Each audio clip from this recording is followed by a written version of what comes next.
Assalamualaikum warahmatullahi wabarakatuh. Alhamdulillah, salatu wassalamu ala rasulillah wa ala alihi wa sahbihi wa man tabi'ahum bi ihsanin ila yaumiddin wa ba'd. Kaum muslimin rahimani wa rahimakumullah. Alhamdulillah, pada sore hari ini 26 Sya'ban 1444 Hijriah,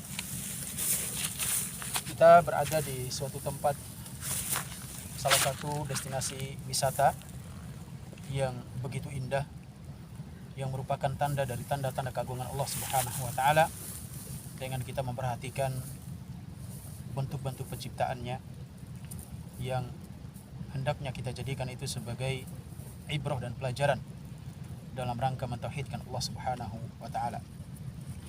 Kaum muslimin rahimani wa rahimakumullah. Sebentar lagi, hitung beberapa hari lagi, kita akan kedatangan tamu agung, tamu yang begitu mulia, bulan suci Ramadan, yang di dalamnya Allah Subhanahu wa taala melipat gandakan pahala kebaikan kita.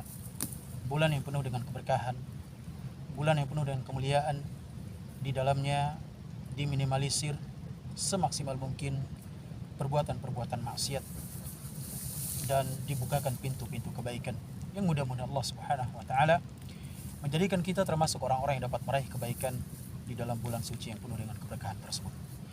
Kaum muslimin rahimani wa rahimakumullah. Berbicara tentang puasa bukan sekedar kita berbicara tentang bagaimana kita menahan diri dari hal-hal yang membatalkan puasa berupa makan dan minum sejak terbitnya fajar yang kedua sampai terbenamnya matahari.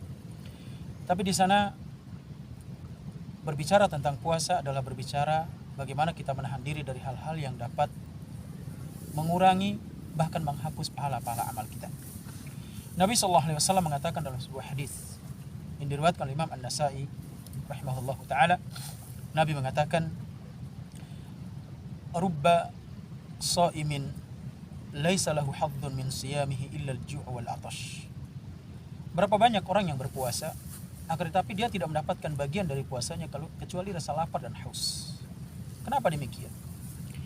Nabi SAW mengatakan dalam hadis yang lain, "Man lam yada' qawla az-zur wal 'amala bihi, falaysa lillahi hajatun fi an yada'a ta'amahu wa syarabah."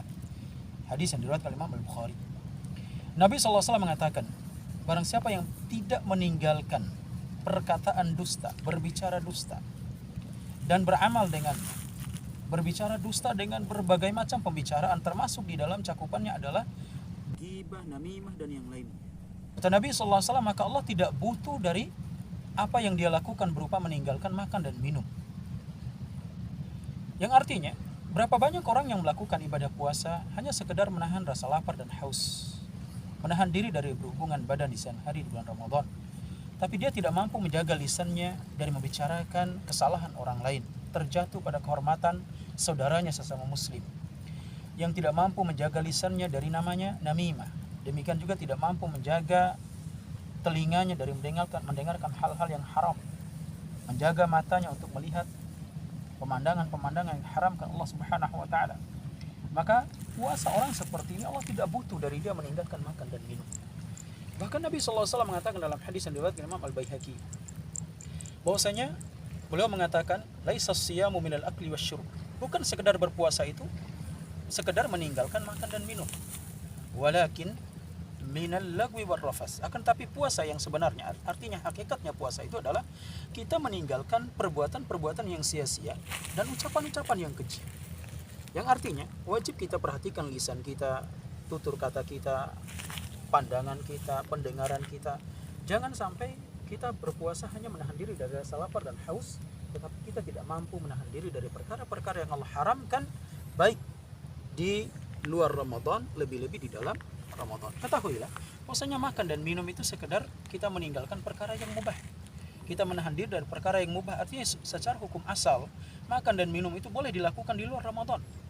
Akan tapi ketika kita melaksanakan puasa Ramadan, kita diharamkan untuk makan dan minum ketika kita melaksanakan puasa, ibadah puasa di siang hari.